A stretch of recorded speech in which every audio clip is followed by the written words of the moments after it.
నెల్లూరు జిల్లా దుత్తులూరు మండలం బ్రహ్మేశ్వరంలో జాతీయ రహదారి పక్కన జరిగిన ఘోర రోడ్డు ప్రమాదంలో ఒక వృద్ధ దంపతులు అక్కడికక్కడే మృతి చెందారు.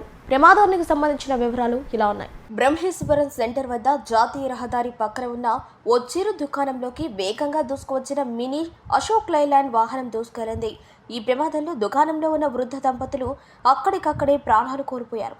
స్థానికుల కథనం ప్రకారం వాహనం నడుపుతున్న డ్రైవర్ మద్యం సేవించి ఉండటమే ఈ ప్రమాదానికి కారణంగా తెలిపారు.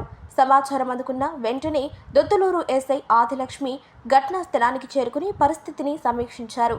ఈ ఘటనపై కేసు నమోదు చేసి దర్యాప్తు ప్రారంభించినట్లు తెలిపారు.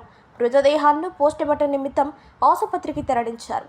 ఈ ఘటనతో బ్రహ్మేశ్వరంలో విషాద ఛాయలు అలుముకున్నాయి.